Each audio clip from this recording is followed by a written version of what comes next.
Hello. Today we will discuss deductive arguments. Here's our lecture outline.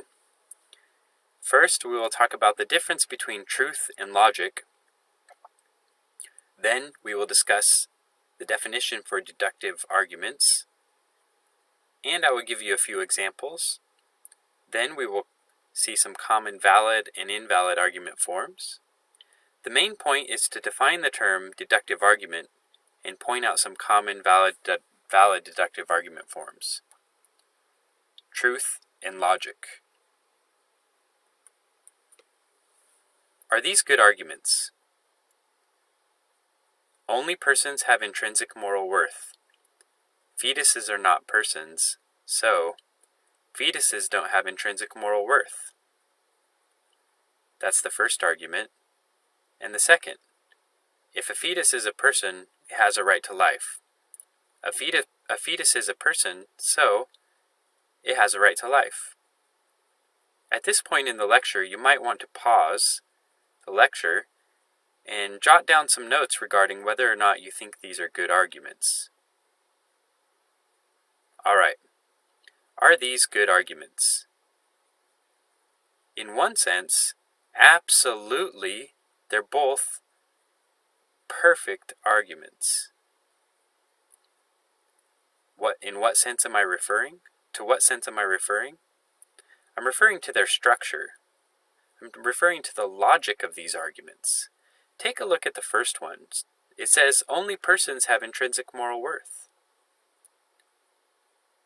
And then it qualifies a fetus as a non-person. So if only persons have intrinsic moral worth and fetuses are not persons, then it just follows that fetuses don't have intrinsic moral worth. The logic compels the conclusion to follow.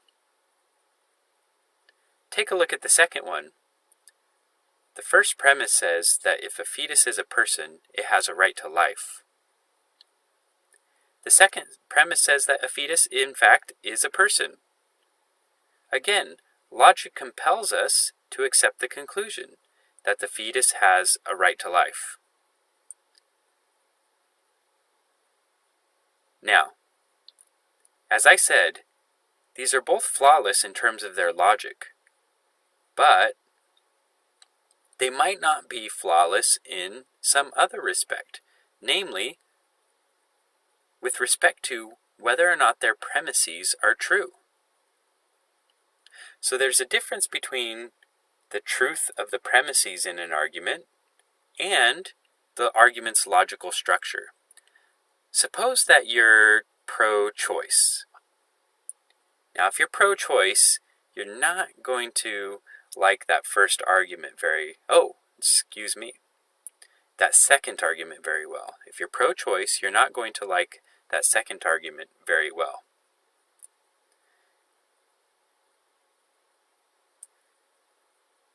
So, you don't need to argue with the structure of the argument if you want to reject the argument. You just need to point out a premise that you think is false. Suppose you're pro-life. If you're pro-life, you're not going to like the first argument very well. If you're pro-life and you want to reject that argument, you don't need to find a flaw in the logic, because there is no flaw. If you're going to reject it, you need to find a premise that's false. So both of these arguments rely on flawless logic, but it's an open question as to whether or not the premises in these arguments are true. So there's a difference between truth and logic. Truth value analysis is to analyze a premise for whether or not it's true. Suppose you have the premise, let's go back. A fetus is a person. Right. You want to do truth value analysis on this, on the claim that a fetus is a person. Here you would need to provide evidence that a fetus either is or isn't a person. That's how you do truth value analysis. Let's take a less controversial example. It is raining outside. How would you do truth value analysis on the claim that it's raining outside? Well, for one, you can go outside and you could check to see if it's raining. If it's raining, then the premise is true. If it's not raining, the premise is false. There, we did truth value analysis on the claim it is raining. Truth value analysis is different from logical analysis. Logical analysis has to do with the strength of logical support within an argument. Logical analysis is the strength with which the premises support the conclusion. Let's go back to the arguments we had before. Consider the first argument. Only persons have intrinsic moral worth. Fetuses are not persons, so fetuses don't have intrinsic moral worth. Now, in terms of logical support, 1 and 2 provide the highest degree of logical support for 3 that any premises could provide for a conclusion. And the same goes for the second argument. Premises 1 and 2 provide the highest degree of logical support that any premises can have or provide for a conclusion. This degree of support is such that if the premises are true, the conclusion must be true. Namely, it's impossible for the conclusion to be false when the premises are true. So, on these two arguments, you could do truth value analysis by discussing whether or not the premises are true, premise 1, premise 2, in both arguments. And you could do logical analysis by discussing the degree to which the premises support the conclusion. Let's look at another example. Is this a good argument? Only rocks have intrinsic moral worth. Trump is not a rock, so Trump has no intrinsic moral worth. Would you say that this is A, or that this argument A has good logical form and all true premises, B, good logical form and at least one false premise, C, bad logical form and all true premises, or D, bad logical form and at least one false premise? The answer is B. The structure of this argument is good. The form of the argument is good. It's logical form. The premises provide a very strong degree of support for the conclusion, logical support. In that, if the premises are true, the conclusion must be true. Just look at what it's saying. Only rocks have intrinsic moral worth. So the only things with intrinsic moral worth are those that are within the category of rocks. Trump is not a rock, and so it inevitably follows that Trump has no intrinsic moral worth. Now, as it turns out, even though this has good logical form, it has a false premise. Number 1, only rocks have intrinsic moral worth. That's just not true. For one thing, rocks don't have intrinsic moral worth. For another thing, persons do, and persons aren't rocks. Now, is premise 2 true? Well, we'll discuss that another time. Deductive arguments. Now that we've established the difference between truth and logic, we can talk about deductive arguments. Remember, truth has to do with whether the premises are true or false. Logic has to do with the degree to which the premises support the conclusion. Now, deductive arguments claim not merely to give support to the conclusion, but to give conclusive or decisive support to their conclusion. Deductive arguments claim the following. If the premises are true, then the conclusion must be true. It's literally impossible for the premises to be true and for the conclusion to be false. This notion is extremely important for our class. We will be talking about it quite a bit. I would suggest that you learn this notion, maybe write it down, study it, memorize it, and refer back to it frequently. Okay, here's an example of a deductive argument. Joan lives in Nevada. Therefore, Joan lives in the United States.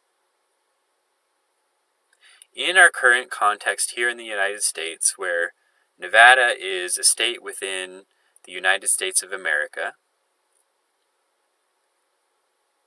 it turns out that if Joan does live in Nevada, then it's impossible for her to not live in the United States. It automatically follows from the fact that she lives in Nevada that she lives in the United States. That's indisputable.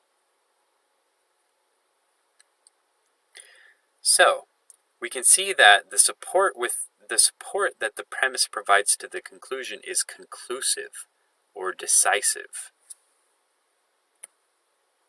Now, when I say it's conclusive or decisive, I don't mean psychologically. There's a difference between psychological certainty and logical necessity. When I say the premises provide conclusive or decisive support for the conclusion, I'm talking about logical necessity. So there's a difference between the two. Here are two examples to show the distinction. Joan lives in Nevada. Therefore, Joan lives in the United States. That Joan lives in Nevada provides, that Joan lives in the United States follows of logical necessity from the claim that Joan lives in Nevada. Let me say that again. That Joan lives in the United States follows of logical necessity from the claim that Joan lives in Nevada. There's a logical relationship between these two statements such that if the first one's true, the second one must be true. That's logical necessity. Now here's psychological certainty. I just know, without a doubt, that Joan lives in Nevada. Here you have someone who's fully convinced, who has a full conviction that Joan lives in Nevada. That's psychological certainty. You can have psychological certainty without logical necessity, and vice versa. So, here's an example of someone who has psychological certainty without logical necessity. So suppose you have a person named Billy Bob. All right? And Billy Bob is convinced that he was abducted by aliens.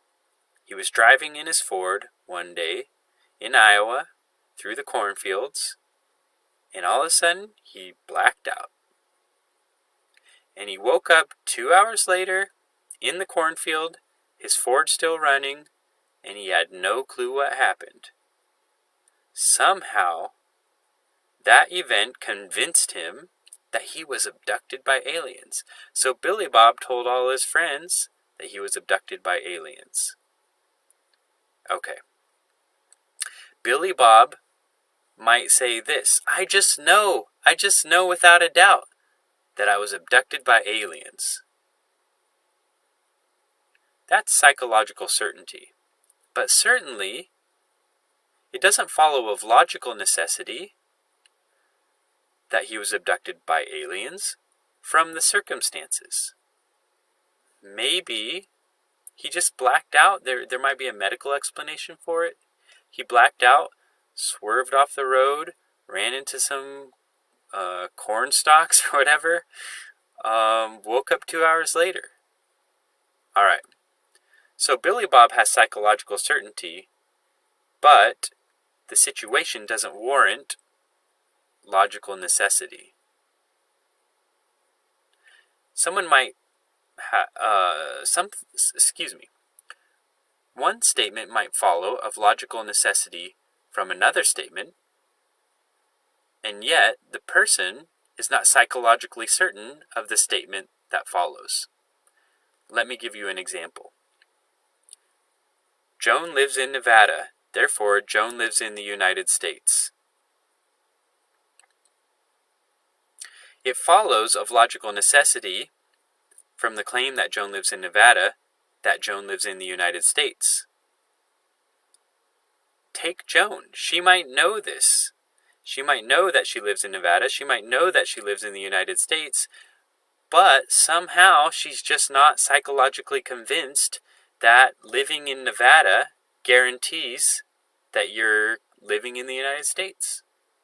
Okay, so there's logical necessity without psychological certainty.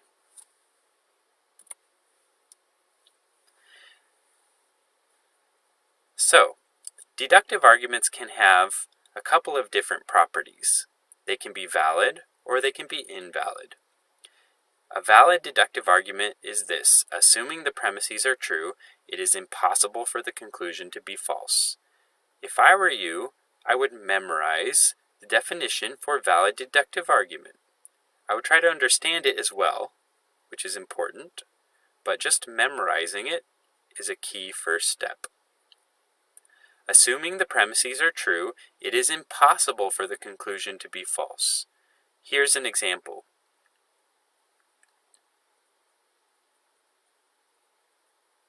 Joan lives in Nevada, therefore Joan lives in the United States.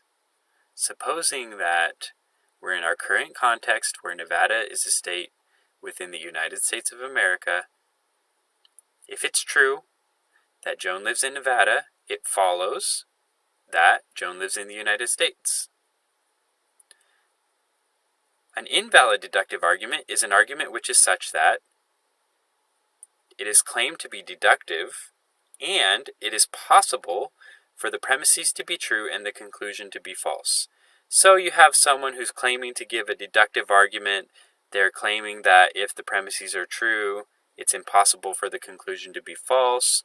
However, they're wrong. It's possible for the premises to be true and the conclusion to be false. And this can be anything.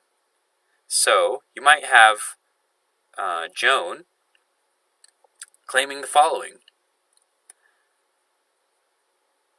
the moon is round, therefore Trump will be the next president.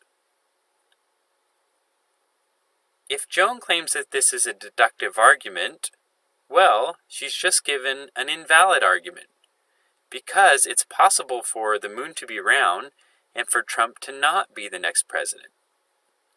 So, here's an argument which is claimed to be deductive, but it's possible for the premises to be true and the conclusion to be false. And in fact, the premise is true and the conclusion is true. If we gave another example, we'd have a true premise and a false conclusion. Let me give you that example. The moon is round, therefore Hillary will be the next president. Now, there you have one where the premise is true and the conclusion is false. So, it's an argument that's claimed to be deductive and it's possible for the premises to be true and the conclusion to be false, just as in the Trump example. But the difference is that we find in this one that the conclusion is actually false. Here's an example of a valid deductive argument. Every triangle has three sides. This is a triangle. Conclusion, C stands for conclusion. This has three sides. You see that this equals that blue triangle over to the right. So if every triangle has three sides and this blue object here is a triangle, well, it follows that this blue object has three sides. If 1 and 2 are true, as they actually are, then C, the conclusion, must be true. This is a valid deductive argument.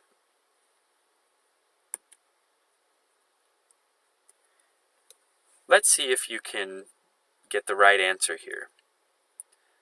Most students are under 30. John is a student, therefore John is under 30. Is this argument deductively valid? Yes or no? No, it's not deductively valid. Why? Because it's possible for the premises to be true and the conclusion to be false. Suppose that John is 33. Well, it might still be true that most students are under 30, and it might be still true that John is a student. But it turns out to be false that John is under 30 because he's 33. So, if this can't be deductively valid, because on a deductively valid argument, it's impossible for the premises to be true and the conclusion to be false. But here we have a case where you have true premises and a false conclusion.